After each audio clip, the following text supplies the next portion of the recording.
Bismillahirrahmanirrahim. Nah, itu kalau umum negara. Rumah tangga juga sama. Ada sekian banyak nasihat yang ulama nasihatkan kepada kita supaya kita paham. Ternyata orang yang berumah tangga ini, kata ulama, memiliki metode syariat dalam memelihara keutuhan rumah tangga. Harus paham metode. Dari awal kita tahu bahwa orang yang sendiri itu tidak sekuat orang yang berdua. Makanya lelaki itu adalah pemimpin, tapi tidak sempurna. Makanya aib kesalahan yang dia lakukan butuh orang yang menutupi dengan ikhlas.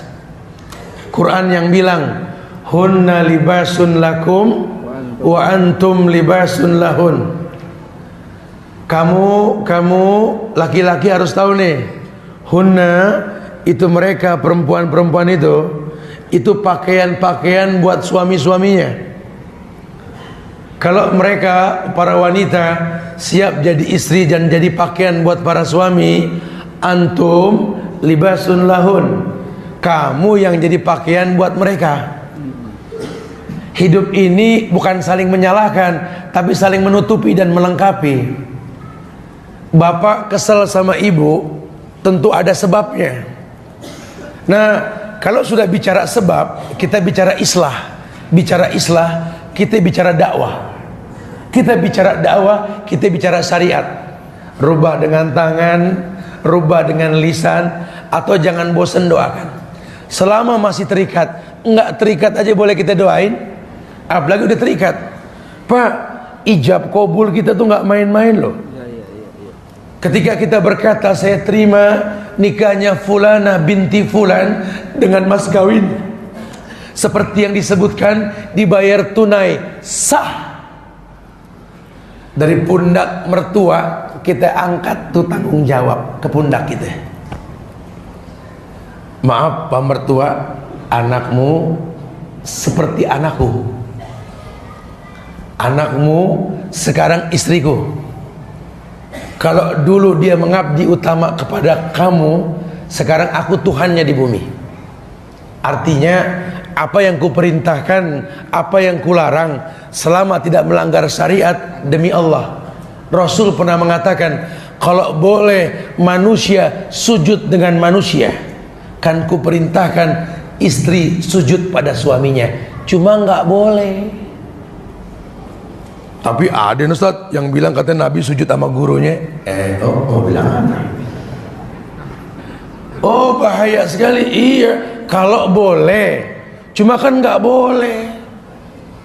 Tapi kalau lagi berantem kadang-kadang dia sujud, maafkan aku. Nggak usah gitu-gitu amat. Biasa, ya udah bangun. Anda tahu ente manusia pasti bikin salah. Lu kalau nggak pernah salah, gue yang heran. Nih malaikat tapi orang nih Allah gitu. Kita juga sama begitu ya, menyiapkan maklum yang banyak. Ya namanya suami, ya namanya guru, ya namanya pemimpin, yang namanya Tuhan untuknya, tentu stok maklum harus lebih banyak dong. Udah bangun sayang, bangun. Saya sudah terlanjur janji sama Allah, kalau kamu berbuat 10 kesalahan, saya siapkan 11 maaf untukmu. Sudah istighfar. Kelepok-kelepok langsung. Bang nggak bisa jalan bang. Uratnya pada putus. Ya Allah mudah-mudahan pada gitu ya, insya Allah ya. Amin. Jadi emang betul-betul dari hati yang paling dalam, karena ini urusannya panjang ini. Kalau dia berbuat salah yang tanggung dosa kita, ya Allah. Mendingan terang-terangan dah. Jadi minta maaf, pun kita minta maaf sama Allah nantinya. Oh nggak main-main. Begitu pula sebaliknya, kalau sampai suami bikin salah bu, tentu ada sebabnya. Ibu pengen menghilangkan asap, nggak matiin api ya nggak mungkin. Kemarin ada yang nanya tuh di Sukopindo tuh sore, Ustaz, gimana cara ngajak suami ngaji dan menjadi suami yang benar? Saya bilang kan suami situ, nanya sama saya. Jadi gak enak jawab ini. susah banget disuruh ngajinya Ustaz, lagi milih dia. Saya bilang, banyak orang soleh milih ono ya. Ya udah, dia begitu ada sebabnya. Ada sebabnya. Dan ternyata sebabnya nggak berasa. Kadang bu, kadang nih tuntutan kita kepada dia di luar batas kemampuan dia. Ini yang salah nih. Pak, iya, kita tinggal di kompleks ini, perasaan yang lain anak buah Bapak. Iya, Bapak kan manajer, cuma jabatan. Itu pegawai biasa, bininya Masya Allah gelangnya pakai pelak-pelak bemo, tebel banget. Saya boro-boro pakai. Yang nggak bisa cukup mah, gaji sebulan nggak cukup beli gituan, itu dia bisa geser ke Pak, apaan digeser gitu. Bapak mah nggak mau berdosa. Di situ damai, selesai. Di kamar disenggol ogah. Pelak bemo mana pelak bemo lagi.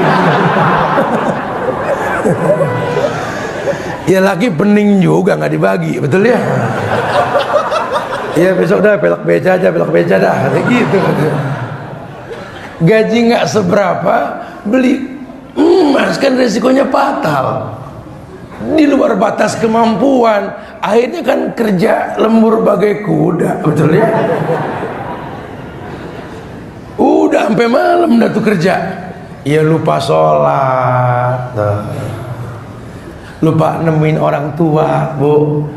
Suami, maaf deh, suami itu kunci suksesnya bu, ridho orang tuanya. Ibu nggak usah ngiri kalau suami dekat sama mamahnya. Nanti anak ibu bakal dekat sama ibu, indah sekali. Ya, orang tua tuh kalau udah ridho, nggak ada yang susah dalam hidup. Bukan syarat jadi orang kaya, ridho orang tua, bukan. Hidup ini gampang kalau dapat ridho orang tua. Tuntutan di luar batas kemampuan membuat dia minimalis dalam waktu. Akhirnya saking sibuk, orang tuanya panjang mata nunggu dia. Hatinya nerektek tuh, ya Allah, mana pemandangan indahku, mana orang yang selalu berjumpa pagi bertemu denganku. Sudah lupa mentang-mentang punya rumah, sudah lupa mentang-mentang punya anak yang lucu.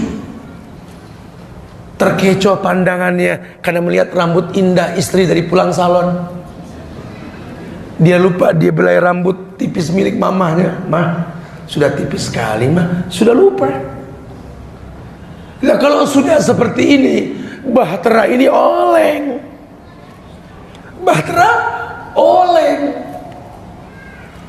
Jangan kata yang besar, yang kecil pun sulit untuk diraih. Meminta tolong sama Allah, ridho Allah tidak ada. Yang bisa tolong siapa? Setan. Dengan istilah istidraj. Makin dia jauh dari syariat, makin jauh dari ibadah, makin jauh dari ridho orang tua, lihat, makin gemerlap hidupnya. Akhirnya suami yang kalem, dekat sama agama, udah mulai berubah. Tadinya belah pinggir kayak artis belum ngetop, sekarang mohak. Kalau jalan goyang-goyang atasnya, apa kayak jamur kuda, betul? Pak, kan nggak boleh sampai habis samping kiri kanan atas doang. Ya kalau nggak gini nggak gaul mah. Gara-gara pengen gaul, syariat dilanggar. Kamu nggak sholat di masjid, kok tahu mah? Jangan-jangan mata-matain saya ya. Mulai kasar, enggak. Kan marbotnya tetangga. Tadi pulang nanya, bapak mana bu? Udah 2 minggu nggak ke masjid. Begitu katanya. Emang tetangga sini mah pada bawel aja mulutnya. Mulai.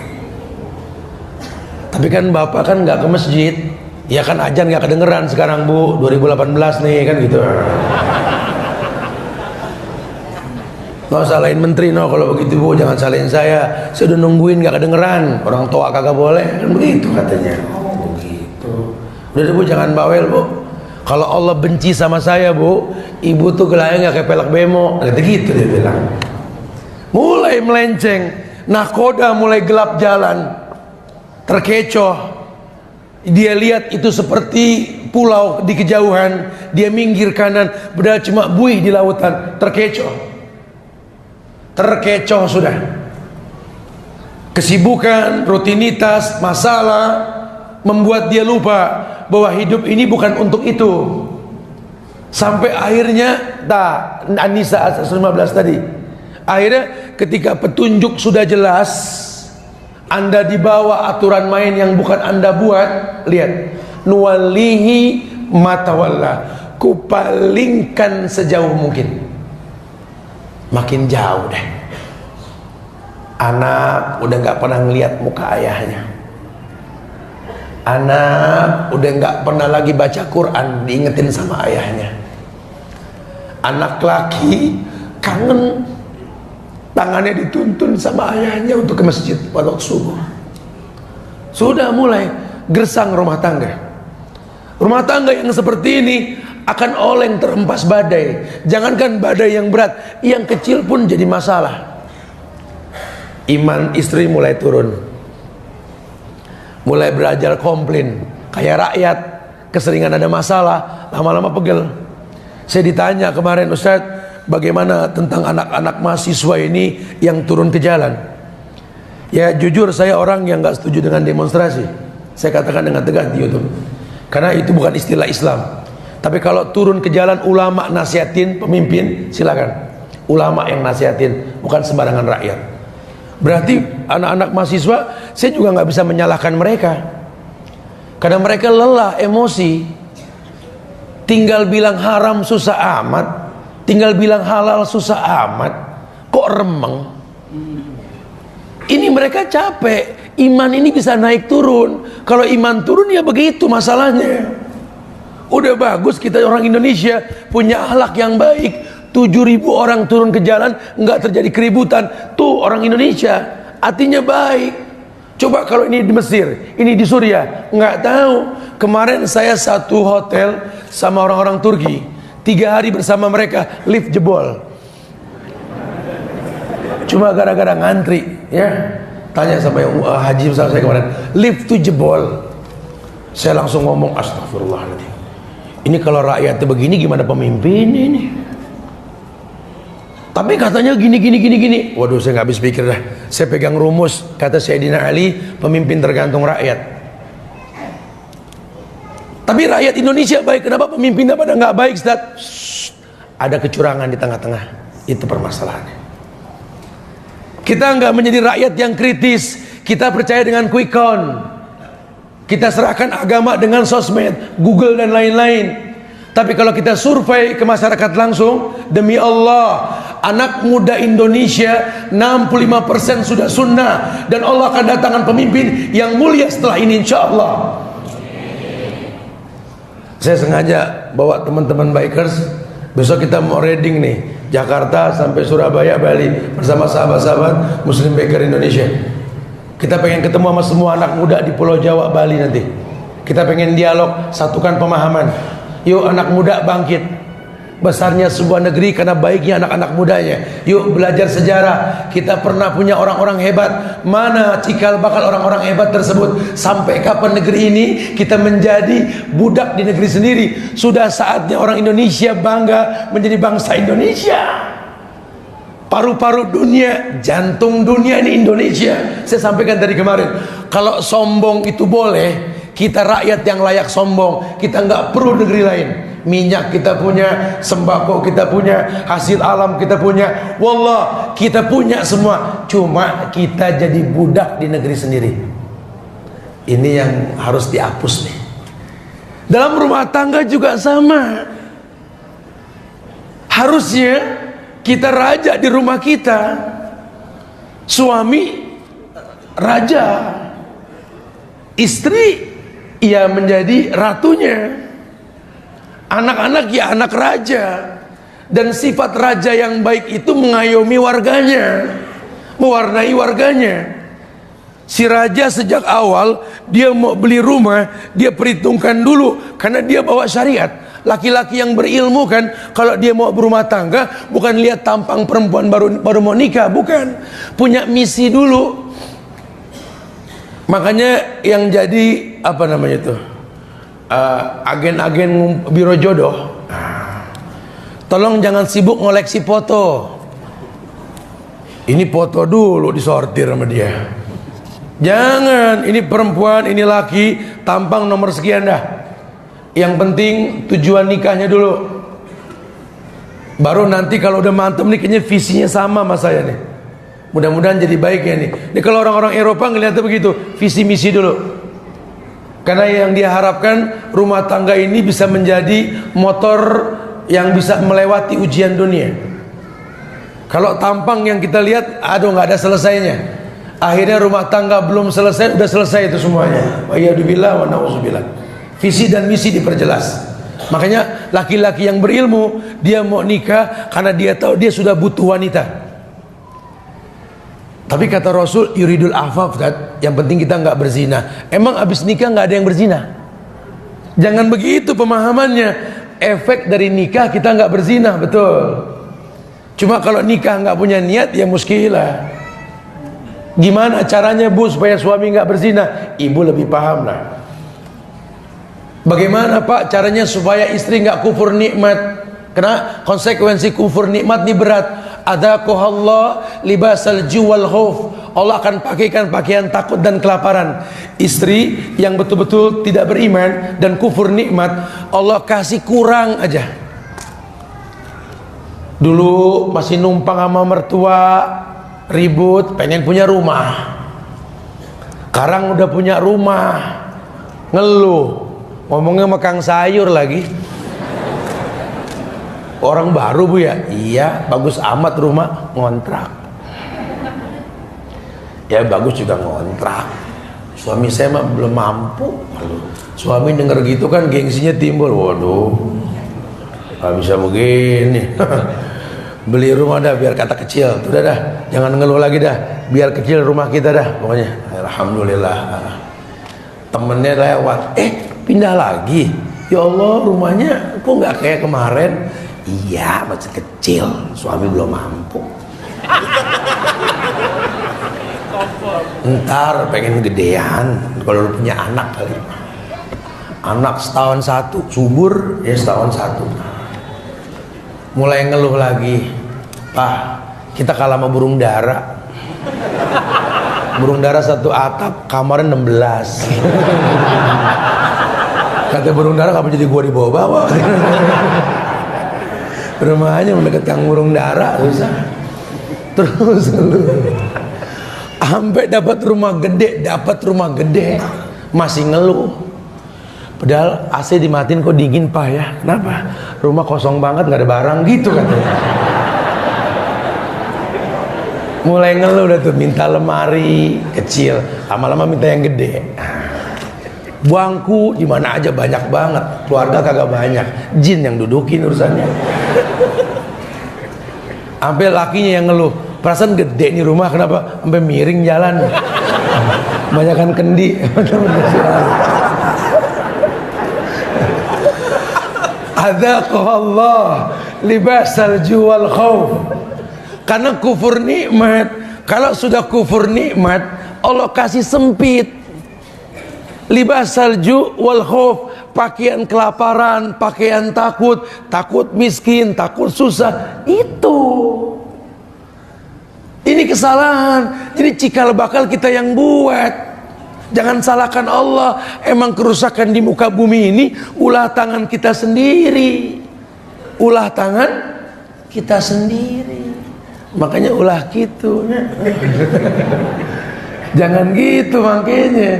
Ini harus paham nih. Oh iya. Waltakum minkum ummatun yad'una ila al-khair wa ya'muruna bil ma'ruf wa yanhauna 'anil munkar wa ulai